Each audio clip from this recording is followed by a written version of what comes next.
Shalom! Eu sou o Dr. Aldrin Marshall. E eu, Cristiana Toledo. Nós estamos no 5º episódio do nosso desafio até o Natal. E só que a gente passou um pouquinho da conta, viu, Dr. Aldrin? Nós levamos uns puxões de orelhas aí dos nossos produtores, porque nós temos que fazer um tempinho mais curto. Então, a partir de hoje, todos os nossos desafios, né? Esses áudios, nós vamos disponibilizar no YouTube, que nós podemos ter um tempo maior lá, ok? Então, você vai ter uma prévia aqui no Instagram, se você está nos ouvindo pelo Instagram. E se você quiser acessar, né, todo o conteúdo desses dias, né, desses desafios, você pode acessar pelo YouTube. E hoje nós vamos falar de uma raiz de amargura que eu posso dizer, conheço muito bem dessa raiz, porque eu experimentei na minha vida, né? Raiz de rejeição. Mas o que seria, né, a rejeição? A rejeição é uma ferida emocional avassaladora. Por quê? Ela leva a pessoa a uma desvalorização de si mesma. E o vício da autocomiseração. Ai, que vício terrível. Porque há feridas que nós não podemos ver. Elas não são superficiais, elas são profundas. E apesar de se esconderem na alma, inevitavelmente ela vem à tona quando o rejeitado faz o quê? Ele interpreta o que está à sua volta através do filtro das suas próprias feridas. Então, tudo que está à nossa volta, primeiro, há uma interpretação pelas feridas que há dentro de nós. Então, é uma visão distorcida da realidade. Porque você não consegue olhar para a realidade como ela de fato é. Porque ela passa primeiro pelas suas feridas. Então, o rejeitado, ele tenta, né, o tempo todo fugir da sua dor. Então, ele cria seus próprios escudos. Mas escudos, eles não curam feridas. Eles apenas tentam aplacá-las. Não é isso? Uhum.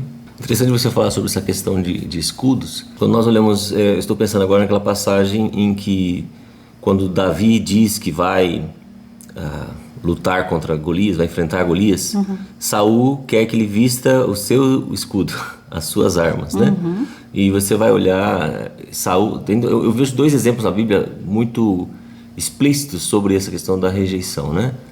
Gideão e Saul. Eram dois homens que, Gideão mesmo, lá em Juízes 6, o anjo chega para ele e fala assim: o Senhor é contigo, homem valente. E ele fala assim: comigo? Eu sou o menor de todos aí da casa do meu pai, tal. E Saul a mesma coisa, ele se destacava no meio da multidão, mas ele, quando foi para ser escolhido, ele estava escondido, porque ele não se achava digno. Ou seja, ele criou, e aí quando olha, ele quer transferir essa questão de, olha, vai com o meu escudo, né? Vai com o meu esconderijo, né? Como se fosse uma tartaruga, né? Um tatu, né? Seria, a pessoa entra dentro da casca ali. E Davi rejeita, fala assim: olha, não serve isso para mim, não serve. Porque Davi entendia, Davi tinha um relacionamento com Deus. Então, e Saul não tinha esse relacionamento, tanto que ele falava assim para Samuel, o seu Deus e tal. Ele sempre era na terceira pessoa, nunca era mais na segunda pessoa. E o problema é quando nós colocamos Deus na terceira pessoa, isso é muito complicado, porque veja bem, a única pessoa, o único ser que não nos rejeita, nós rejeitamos.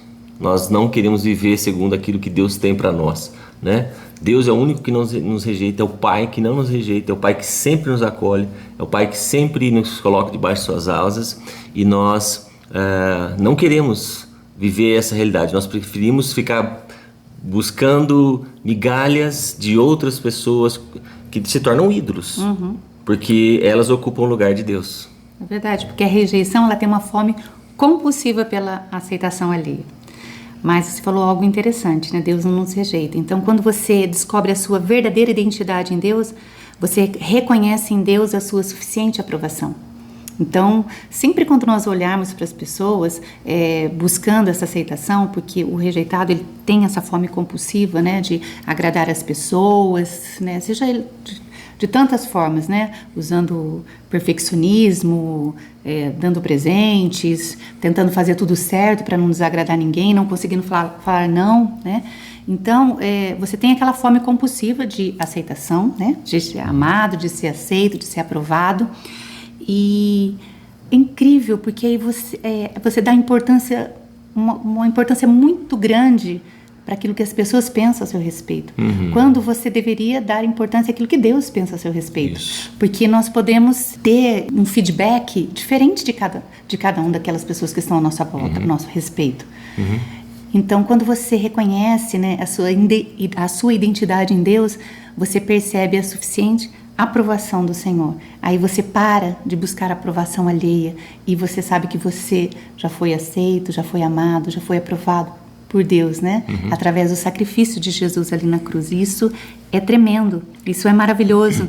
É interessante que hoje nós nos tornamos muito mais fazedores humanos do que seres humanos, né? Porque a gente fala assim, o que eu preciso fazer para me tornar aceitável? Você não precisa fazer, você já é. Né? Você já é filho, você já é filha, e essa é a única palavra, quando Pedro fala para Jesus, só tu tens as palavras de vida eterna, você vê que essa palavra de Jesus basicamente por exemplo, para aquela mulher do fluxo de sangue, filha, a tua fé te salvou. Alguém que havia perdido a identidade, alguém que ela se considerava impura, né? Eu sou impura. Então ela recebe essa palavra de identidade de Jesus. Jesus tem a palavra de vida eterna, ou seja, você volta pro colo do Pai. Então você volta para aceitação, né? Na homeopatia nós temos muitos quadros que nós vemos assim, os transtornos por, né? E um dos mais importantes é os transtornos por abandono ou por rejeição, né? Então isso traz, principalmente nas crianças, traz sequelas muito graves, né? Imagina uma criança em que, por exemplo, o pai morreu prematuramente. Ela processa o luto de uma forma diferente de um adulto, né? E para ela esse afastamento é uma rejeição, é um abandono, né? Então, quando você começa a ver que as pessoas funcionam de uma forma que é como se fosse um vírus lá que entrou de computador e faz com que aquela informação que destrói todo o software fique persistindo.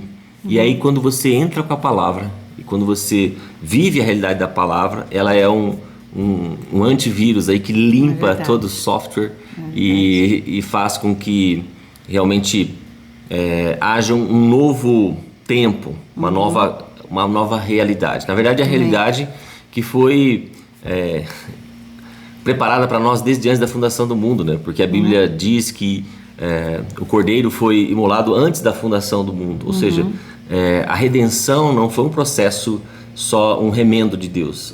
A redenção era algo que era fruto da graça, né? A criação vem depois da redenção. E isso me lembra muito o versículo que está em Salmos 147:3. Só Ele cura os de coração quebrantado e cuida das suas feridas. Ou seja, isso que nós estamos falando aqui, esse versículo resume tudo o que nós estamos falando. Só em Deus você encontra a sua autoaceitação, porque primeiro você já teve a aceitação do alto. Amém. Glória a Deus, é verdade. Uau, que versículo poderoso, né? E para terminar, nós queríamos falar uma frase de um dos maiores pregadores aí do século XX, A.W. Tozer. Ele diz assim: Jesus é o único que sabe o pior de você. Apesar disso, Ele é o que mais te ama. Verdade. Ninguém suportaria o peso dos nossos pecados, nem mesmo aqueles que carregávamos no pensamento. Só Jesus nos amou, quando ninguém mais poderia. É verdade. Jesus é o único que conhece tudo de nós e não nos rejeita. É verdade. Então, às vezes, a gente fica buscando aprovação em tantas coisas, né? E quando você busca o Senhor, Ele é o único que suportaria, né? É o único que suporta ouvir os nossos pensamentos. Porque se nós colocássemos os nossos pensamentos num telão, ninguém suportaria, nem nós mesmos. Mas Deus é o único. E ali na cruz, Ele pagou o preço, né? O alto preço, para que nós pudéssemos ser livres. Na maioria das vezes, o rejeitado, ele acaba se sentindo preterido e injustiçado. E não é difícil surgir o questionamento: onde Deus estava quando fui rejeitado e ferido? E a resposta é a mesma, não apenas para essa ferida, mas para todas as outras feridas e todas as outras perguntas. Ele estava sendo oprimido pelas nossas transgressões e ferido pelas nossas iniquidades, carregando a cruz até ser moído por ela, para que pudéssemos experimentar não apenas a liberdade deste cativeiro emocional, mas a liberdade eterna. Era desprezado, o mais rejeitado entre os homens.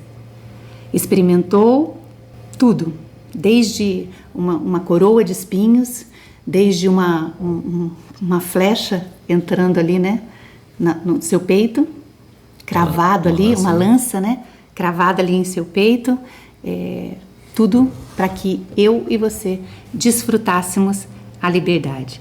Então nós queremos encerrar fazendo um convite a você, né, a você não abrigar pensamentos tóxicos e nem deixar enganar pelos seus próprios sentimentos. Então, talvez aquelas emoções tóxicas que você tenha armazenado aí na sua mente, do que as pessoas pensam a seu respeito, do que você mesmo pensa a seu respeito, você pode transformar tudo isso em um exercício, né? Você pode dizer para você mesmo: eu escolho resistir ao impulso de viver no cativeiro dos maus pensamentos, que sugestionam o tempo todo uma elaboração de plano para nós fugirmos do medo e da dor.